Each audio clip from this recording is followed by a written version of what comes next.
Hi, ಹೇಗಿದ್ದೀರಾ ಎಲ್ರೂ? ಇವತ್ತು ನಾನು ಟೊಮೊಟೊ ಬಾತು ಮತ್ತು ಅವರೆಕಾಳು ಬಾತ್ ರೆಡಿ ಮಾಡೋದು ಹೇಗೆ ಅಂತ ಈ ರೆಸಿಪಿಲಿ ಹೇಳ್ಕೊಡ್ತೀನಿ.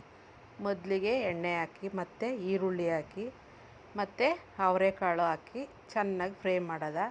ನೋಡಿ, ಶುಂಠಿ ಬೆಳ್ಳುಳ್ಳಿ ಪೇಸ್ಟು, ಇದಕ್ಕೆ ನಾನು ಶುಂಠಿ ಬೆಳ್ಳುಳ್ಳಿ ಚಕ್ಕೆ ಒಂದು ಸ್ವಲ್ಪ ಸಾಂಬಾರು ಸೊಪ್ಪೆಲ್ಲ ಹಾಕಿ ರುಬ್ಬಿಟ್ಕೊಂಡಿದ್ದೀನಿ. ಮತ್ತು ಇವಾಗ ಅರಿಶಿಣ ಪುಡಿ ಮತ್ತು ಅಚ್ಕಾರದ ಪುಡಿ ಹಾಕಿ ಚೆನ್ನಾಗಿ ಮಿಕ್ಸ್ ಮಾಡೋದ. ಅದು ಹಸಿ ಸ್ಮೆಲ್ ಹೋಗೋ ತನಕನೂ ಚೆನ್ನಾಗಿ ರೋಸ್ಟ್ ಮಾಡೋದು. ಅದನ್ನ ನೋಡಿ, ಎಣ್ಣೆ ಬಿಟ್ಟಂಗೆ ಕಾಣಿಸ್ತೈತಿ ಅಲ್ವಾ, ಈ ಥರ ಇರಬೇಕು. ಈ ಥರ ಇವಾಗ ಟೊಮೊಟೊ ಕಟ್ ಮಾಡಿ ಇಟ್ಕೊಂಡಿದ್ದೀನಿ, ಹಾಕ್ತಾಯಿದ್ದೀನಿ. ಅದನ್ನ ಚೆನ್ನಾಗಿ ಟೊಮೊಟೊನ ತಿರುಗ್ಸೋದ, ಚೆನ್ನಾಗಿ ಬೇಯಲಿ. ಅದು ಚೆನ್ನಾಗಿ ಬೆಂದಮೇಲೆ ಇನ್ನೂ ಚೆನ್ನಾಗಿ ಮುಚ್ಚಿ ಇದನ್ನು ಸಣ್ಣ ಉರಿಲಿ ಚೆನ್ನಾಗಿ ಬೇಯಿಸಿ. ಆ ಟೊಮೊಟೊ ಎಲ್ಲ ಚೆನ್ನಾಗಿ ಇದಾಗಬೇಕು, ಅದು ಮೆತ್ತೆ ಥರ ಬೇಯಬೇಕು. ಇಲ್ಲಾಂದರೆ ಅನ್ನದ ಜೊತೆಲಿ ಸಿಗ್ತದೆ, ಅದು ಚೆನ್ನಾಗಿರಲ್ಲ. ಈ ಥರ ಚೆನ್ನಾಗಿ ಬೆಂದಮೇಲೆ ನಮಗೆ ಎಷ್ಟು ಬೇಕೋ ಅಷ್ಟು ನೀರು ಹಾಕಬೇಕು.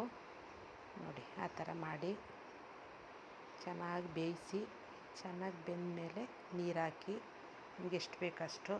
ನಾನು 2 ಲೋಟ ಅಕ್ಕಿಗೆ ಹಾಕಿರೋದು ಇದು ಅನ್ನಕ್ಕೆ. ಅನ್ನ ನೋಡಿ, ಅಕ್ಕಿ ತೊಳೆದು ಹಾಕ್ತಾಯಿದ್ದೀನಿ. ನೀರು ಚೆನ್ನಾಗಿ ಕುದಿ ಬಂದಮೇಲೆ ಹಾಕಿರೋದು ನಾನು.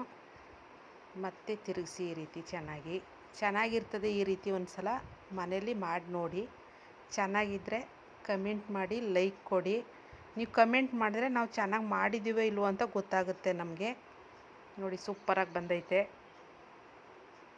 ಚೆನ್ನಾಗೈತೆ. ನೋಡಿ, ಇನ್ನು ಪಂಗಬೇಕು, ಅದು ಇನ್ನು ಬೇಯ್ತಾ ಇದೆ.